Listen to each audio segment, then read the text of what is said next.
ಧ್ವನಿ ನ್ಯೂಸ್ಗೆ ಸ್ವಾಗತ. ಬಾಗಲಕೋಟೆ ಜಿಲ್ಲೆಯ ನಮ್ಮೆಲ್ಲರ ನೆಚ್ಚಿನ ನಾಯಕರು, ಹಿರಿಯರು, ಅನುಭವಿಗಳು ಈ ಜಿಲ್ಲೆಯಲ್ಲೇ ಎಲ್ಲ ಅಧಿಕಾರವನ್ನ ಇವತ್ತು ಗ್ರಾಮೀಣ ಮಟ್ಟದಿಂದ ಬಂದು ಗ್ರಾಮ ಪಂಚಾಯಿತಿ ಮಟ್ಟದಿಂದ ಅವರ ರಾಜಕೀಯ ಜೀವನವನ್ನು ಪ್ರಾರಂಭ ಮಾಡಿ ಇವತ್ತು ಈ ನಾಡಿಗೆ, ನಮ್ಮ ಜಿಲ್ಲೆಗೆ ಒಬ್ಬ ಹಿರಿಯ ಜೀವಿ ಎನಿಸಿಕೊಂಡು, ಹಿರಿಯ ರಾಜಕಾರಣಿ ಎನಿಸಿಕೊಂಡು ಪ್ರಾಮಾಣಿಕತೆ ಮತ್ತು ನಿಷ್ಠೆಯಿಂದ ಇವತ್ತು ಒಬ್ಬ ಅಪ್ಪಟ ಇವತ್ತು ಜನರ ಸೇವಕನಾಗಿ ಇವತ್ತು ಸೇವೆಯನ್ನು ಸಲ್ಲಿಸಿರುವಂಥ ನಮ್ಮೆಲ್ಲರ ನೆಚ್ಚಿನ ನಾಯಕರು, ಹಿರಿಯರಾದಂಥ ಸನ್ಮಾನ್ಯ HY ಮೇಟಿ ಸಾಹೇಬರು ಇವತ್ತು ನಿಮ್ಮನ್ನ ಬಿಟ್ಟು ಅಗಲಿದ್ದಾರೆ.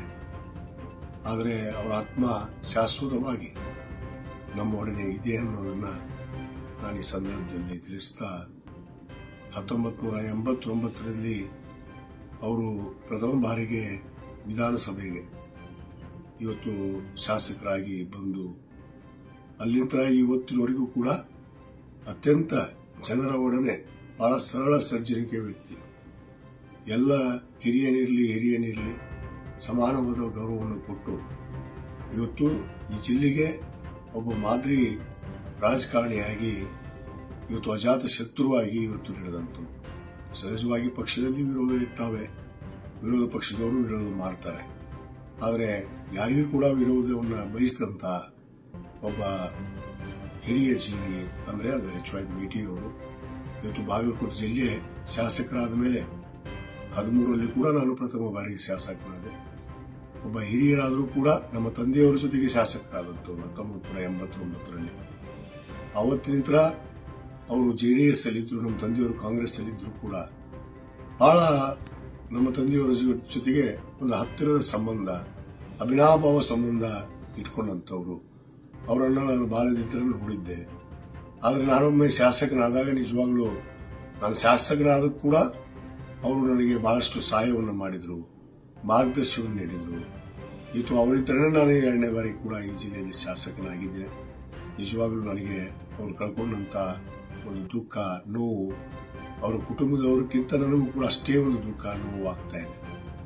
ಆದರೆ ಇವತ್ತು ಅವರನ್ನು ಕಳ್ಕೊಂಡಿರುವಂತ ನಮ್ಮ ಜಿಲ್ಲೆ ಇವತ್ತು ನಿಜವಾಗ್ಲೂ ಬರಡಾಗಿದೆ, ಒಬ್ಬ ಹಿರಿಯ ನಾಯಕನನ್ನು ಕಳ್ಕೊಂಡು.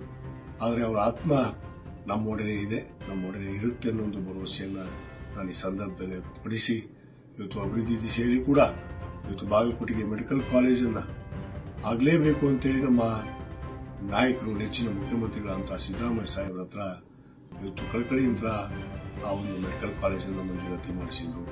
ತದನಂತರ ಇವತ್ತು ತಿಮ್ಮಾಪುರ ಏತ್ ನೀರಾವರಿಯನ್ನು ಮಾಡೋದ್ರ ಮುಖಾಂತರ ಇವತ್ತು ರೈತರಿಗೆ ನ್ಯಾಯವನ್ನು ಒದಗಿಸುವಂತೆ ಕೆಲಸ ಮಾಡಿದರು. ಅನೇಕ ಜನಪರವಾದ ಅಭಿವೃದ್ಧಿ ಕೆಲಸಗಳನ್ನ ಅವರು ಸಂಸದರಾಗಿ, ಶಾಸಕರಾಗಿ, ಸಚಿವರಾಗಿ ಇವತ್ತು ಮಾಡಿದ್ದಾರೆ ಅನ್ನೋದಕ್ಕೆ ಬಹಳ ನನಗೆ ಹೆಮ್ಮೆ ಅನಿಸುತ್ತೆ. ಅಂತ ನಾಯಕರು ಇವತ್ತು ನಮ್ಮ ಒಡನೆ ಇಲ್ಲ. ಇವತ್ತು ಅವರು ಯೋಲೋಕವನ್ನು ತ್ಯಜಿಸ್ತಾ ಇದ್ದಾರೆ. ಅವರ ಆತ್ಮಕ್ಕೆ ಆ ಭಗವಂತ ಚಿರಶಾಂತಿಯನ್ನ ಕೊಡ್ಲಿ ಅಂತ ಹೇಳಿ ನಾವು ಆ ಭಗವಂತನಲ್ಲಿ ಪ್ರಾರ್ಥನೆ ಮಾಡ್ತೇವೆ. ಮತ್ತು ಅದೇ ರೀತಿ ಅವರ ಕುಟುಂಬದ ಎಲ್ಲರಿಗೂ ಕೂಡ, ಅವರ ಧರ್ಮಪತ್ನಿಯಾದಿಯಾಗಿ ಅವರ ಮಕ್ಕಳು, ಹಿರಿಯ ಮಗ ಮಲ್ಲಿಕಾರ್ಜುನ್ ಮತ್ತು ಬಾಯಕ್ಕ ಮತ್ತು ಉಮೇಶ್ಗೆ ಆ ಭಗವಂತ ಅವರಿಗೆ ಅದನ್ನು ಮರೆಸುವಂತ ಶಕ್ತಿ ಕೊಡಲಿ. ಅವರು ಮುಂದೆ ಈ ರಾಜಕೀಯ ಜೀವನದಲ್ಲಿ ಗುರುತಿಸಿಕೊಂಡು ಇವತ್ತು ತಂದೆ ಹಾಗೆ ಮುಂದೆ ನಡೆಯುವಂತ ಒಂದು ಶಕ್ತಿಯನ್ನು ಭಗವಂತ ಪ್ರಾಪ್ತಿ ಮಾಡಲಿ ಅಂತೇಳಿ ಈ ಸಂದರ್ಭದಲ್ಲಿ ನಾನು ಆ ಭಗವಂತನಲ್ಲಿ ಪ್ರಾರ್ಥನೆ ಮಾಡ್ತೇನೆ. ಅವರ ಆತ್ಮಕ್ಕೆ ಚಿರಶಾಂತಿಯನ್ನು ಭಗವಂತ ಕೊಡಲಿ ಅಂತೇಳಿ ನಾನು ಪ್ರಾರ್ಥನೆ ಮಾಡ್ತೇನೆ. ಆತ್ಮೀಯ ಗೆಳೆಯರೇ ಮತ್ತು ಬಂಧು ಬಾಂಧವರೇ, ನೂತನವಾಗಿ ಪ್ರಾರಂಭವಾಗಲಿರುವ TT ಬಳ್ಳಾರಿ ಮಸಾಲಾ ಮಿರ್ಚಿ ಭಜಿ, ಸ್ಥಳ ವಿನಾಯಕ ನಗರ, SBI ಬ್ಯಾಂಕ್ ಹತ್ತಿರ, ಬಾಗಲಕೋಟೆ. ಸರ್ವರಿಗೂ ಹಾರ್ದಿಕ ಸ್ವಾಗತ. ತಮ್ಮೆಲ್ಲರಿಗೆ ಸ್ವಾಗತ. National automobile Bagalkot. ನಮ್ಮಲ್ಲಿ ದ್ವಿಚಕ್ರ ವಾಹನಗಳ ಬಿಡಿ ಭಾಗಗಳು ನಮ್ಮಲ್ಲಿ ಆಕರ್ಷಕ ಬೆಲೆಯಲ್ಲಿ ಸಿಗುತ್ತದೆ. ನಮ್ಮಲ್ಲಿ Honda, Hero, Bajaj, TVS, Yamaha, Royal Enfield, tyres, oil, battery oil, ಅನ್ಯ ಇತರೆ ಬಿಡಿ ಭಾಗಗಳು ಸಿಗುತ್ತದೆ. ವಿಳಾಸ railway station road near Lakshmi temple, Bagalkot.